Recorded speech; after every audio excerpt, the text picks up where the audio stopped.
berjumpa dengan pembelajaran Bahasa Indonesia di kelas 8. Hari ini kita akan melanjutkan bab 9 tentang literasi pada pertemuan kedua. Baik anak-anak, buku yang kita gunakan masih tetap sama, yaitu buku Bahasa Indonesia untuk SMP atau MTS, kurikulum 2013 revisi tahun 2017.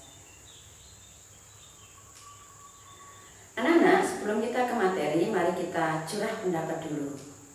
Apakah kalian suka membaca buku fiksi?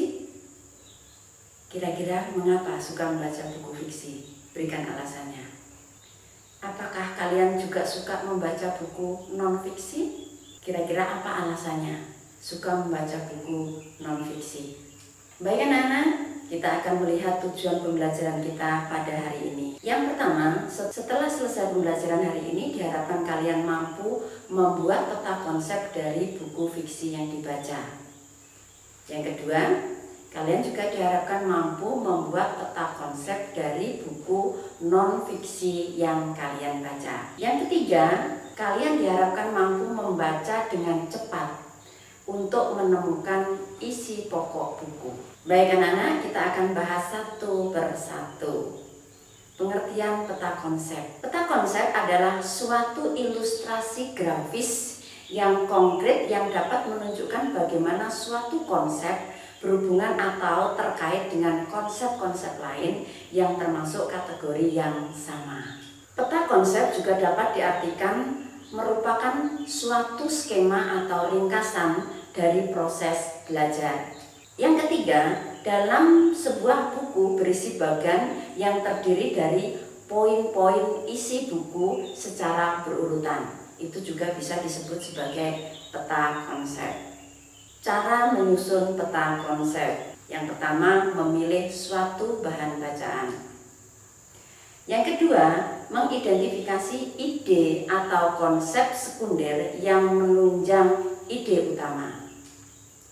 Yang ketiga, memilih ide utama dan tempatkan di bagian atas.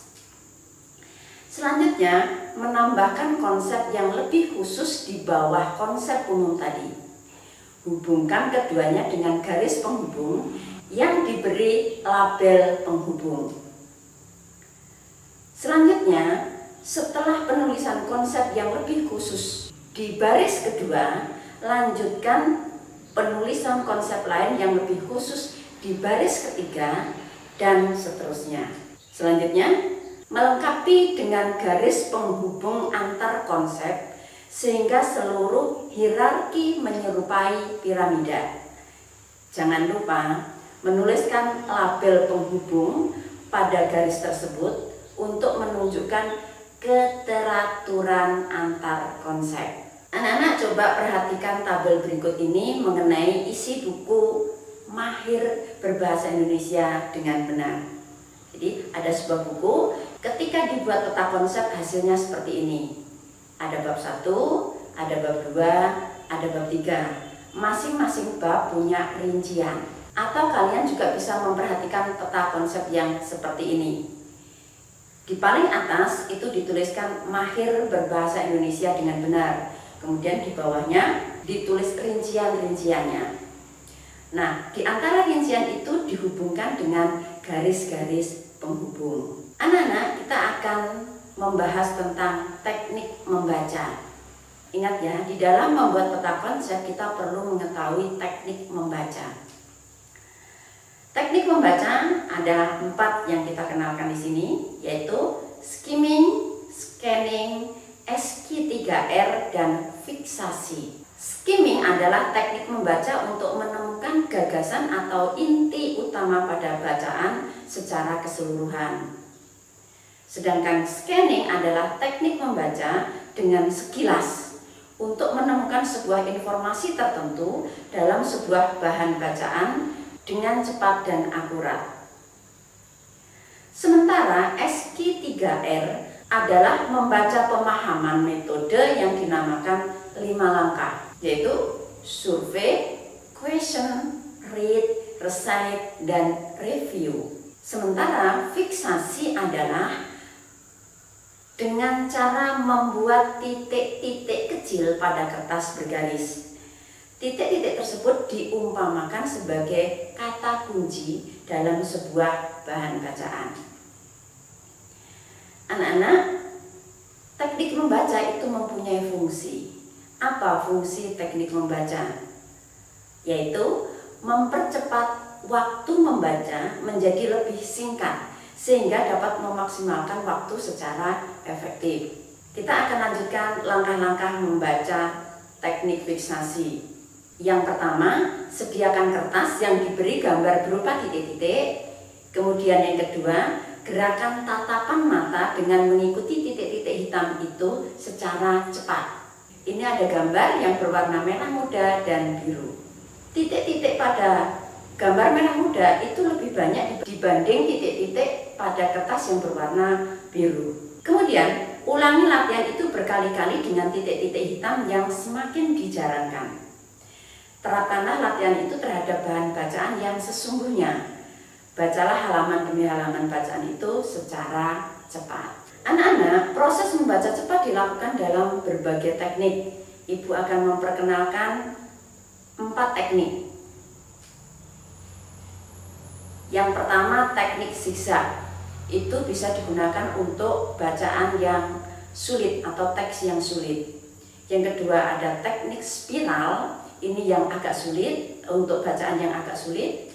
Kemudian yang ketiga dan keempat adalah diagonal dan vertikal. Diagonal dan vertikal ini digunakan untuk bahan bacaan yang mudah. Anak-anak, untuk mendalami materi ini, maka kerjakan LKPD 9.2a. LKPD-nya ini ya, bacalah buku fiksi dan non-fiksi, kemudian boleh secara kelompok atau perorangan, buatlah peta konsep dari buku fiksi dan non-fiksi yang kalian baca. Kemudian presentasikan dengan cara yang telah ditentukan oleh guru untuk ditanggapi oleh siswa lain atau kelompok lain. Nah, peta konsepnya nanti seperti ini. Ada judul buku, ada pengarang, kemudian ada penerbit, ada halamannya, tebal halamannya. Selanjutnya, setelah dipresentasikan, maka kelompok lain atau siswa lain yang akan menanggapi itu menggunakan format seperti berikut. Setelah itu, kerjakan LKPD 9.2b. LKPD-nya ini tolong dibaca. Baca buku kalian halaman 243 sampai 245. Kemudian tentukan teknik fiksasi yang telah dipelajari. Yang mana terserah yang anak-anak pilih. Kemudian bacalah bagian buku fiksi atau non-fiksi dengan teknik fiksasi. Setelah itu tulislah isi pokok buku yang kalian baca. Terakhir presentasikan.